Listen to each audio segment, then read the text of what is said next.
Putting Shanice with Ted was terrible for her character. It is just dragging that character down. She went from what I think was one of the more stronger characters on the show that doesn't take shit to now being more and more insecure because of Ted, of all people, this clown.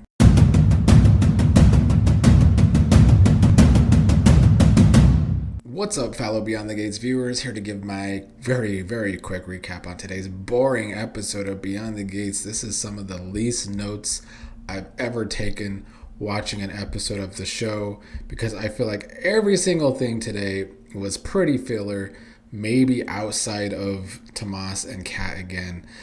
Quickly, Ashley and Grayson were at work together. Grayson needs some cash. They go out on a date. Grayson gets into it with the bartender not doing a good job.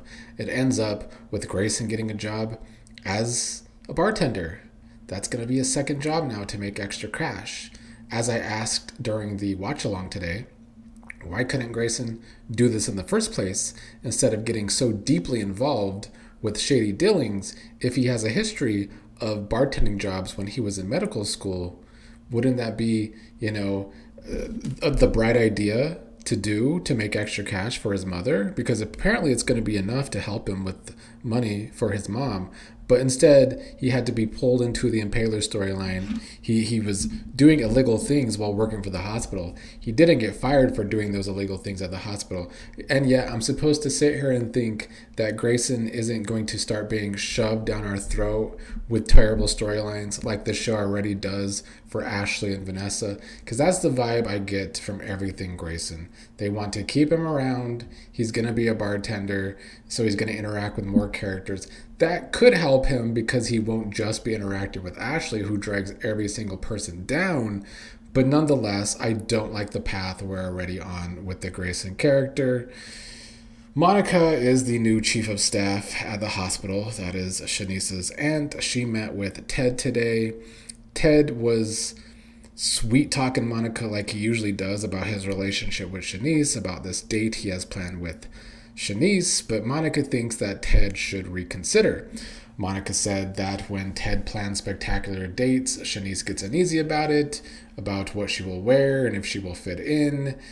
Then when Shanice saw her aunt and Ted putting their minds together, she was worried. It ended up being Ted having this lunch in his office that was Orphe Jean's food, but he made it look fancy. And it was all to demonstrate that two things that may not look like they go together can go together.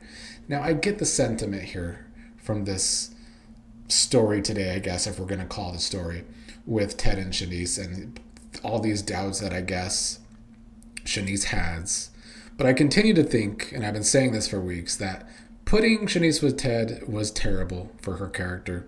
It is just dragging that character down. She went from what I think was one of the more stronger characters on the show that doesn't take shit to now being more and more insecure because of Ted, of all people, this clown. Because Ted is such a clown, and we know this. So didn't love that today. Tomas was not pleased with Kat offering the condo to move in together like yesterday's episode ended. He said it's not going to work for him. His reasoning was that he refuses to be a kept man. Now that was hilarious. That was the only entertaining part of today's episode, was Tomas saying he refuses to be a kept man. Because Tomas was always taught that as a man, it's his job to provide. He feels like he's stepping into her life instead of them building one together. And I get Tomas's sentiment here. It's also kind of realistic, but they are making us viewers suffer through this relationship. They want all of the problems in Kat and Tomas's relationship to be realistic, and I get that. But the problem is they've stretched out the storyline too long, like they do with every single damn storyline on the show. These two have been together since last year, over a year. They started having problems last summer when Tomas first slept with Eva. They're still together a year later, still having problems. We as an audience are suffering because the writers on this show don't know how to climax stories and give us payoffs. So, yeah, they want to take a realistic approach. Well, it's not working. It's such boring television. Kat thought this was going to be perfect middle ground for them, choosing a tangible way for them to choose each other, not getting married yet, but taking this next step. He asked if she still wants him in her future. She does, but she doesn't want him to feel like he's caving. He asks what if he can adapt. He wants them to be equal in every way. He will move in on a trial basis. He will move in some nights of the week, and he wants to pay rent and utilities. Again, I get Tomas's problems, but who can really give a damn? And speaking of who can really give a damn, let's talk about the cartoon that is Leslie and all of these reasons that she goes around annoying people that are not good reasons. She arrived at the cop shop. She was looking for Marcel because she needed a favor. She ran into Jacob. Jacob said Marcel wasn't there today. Jacob thought that she was bringing a box of donuts, but I guess it was something else. Anyway, Jacob said he was swamped with things, didn't really want to hear Leslie out. Jacob had quite the tood with Leslie today, which is at least consistent because Jacob does not like Leslie very much and doesn't like that Leslie has never paid for her crimes, which is understandable. Leslie then talked about how she's okay with offering Grayson a job at the free clinic, and is going to give Grayson a pass, even though he broke the law. But Leslie wants a background check done on Monica, the new chief of staff at the hospital, which on one hand I get because the last chief of staff was also involved in the illegal ring, but so was Grayson. So Leslie giving that shot to Grayson, again, it's heavy-handed writing to try and make the Grayson character work. And these writers are especially terrible at doing that. Because we see all the heavy-handed writing they do with Joey to try and make him the gangster with the heart of gold, to try and put him throughout the cast more, to make the character work, even though we as an audience know he had Doug killed, or at least we are supposed to think he had Doug killed, and yet we still don't have a payoff to that. And instead of giving us a payoff as an audience, they want to stretch it out and try and make Joey work and actually seem like he's not that bad of a guy.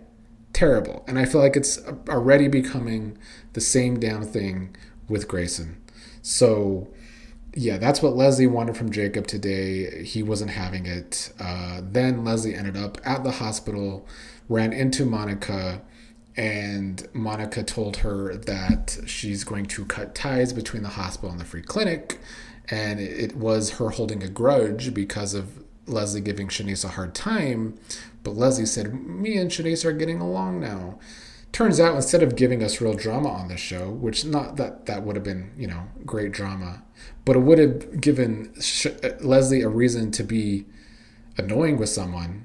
But it turns out it was just a test from Monica. So honestly, kind of a waste of time, and why everything in today's episode was pretty much filler. Speaking of filler, Naomi's still thinking about her BRCA gene that she hasn't told to anyone yet for no good reason.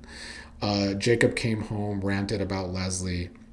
Jacob wanted to make up for missing their anniversary, so they went out on a date. They ended up running into Ashley and Grayson there. That's before Grayson got his damn bartending job. Naomi thought that Ashley was acting weird. She was acting weird because Ashley helped Jacob with a surprise gift. And then they had the same champagne that they had on their wedding day. And then they recalled their vows. And just like every single time this show has tried to have a special occasion for the Jacob and Naomi relationship, the Jacob and Naomi anniversary, boring. Will we ever get any good storylines for these two characters? The only other thing on today was Jen and Mona. We had another diabetes talk from Jan today. Leslie ran into them too. Mona still not buying that Leslie is turning over a new leaf, even after what happened with Eva. Mona tried to tell Leslie that the new Leslie needs to be nicer to people since, Kat of all people is the one that came through for Leslie, so maybe Leslie should be nicer. We'll see how long Leslie tries to be nice. these two, the busybodies that are Jen and Mona, ended up running into Kat too. They gave Kat a pep talk because Kat is at least starting to admit to herself that she's not happy in this relationship with Tomas.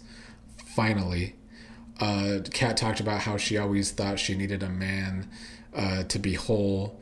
They said that's not the case. She thought that she would find a man and be happily ever after, but right now she's not feeling that way with Tomas. There's more problems than anything. There's more work involved than a normal relationship, she feels like.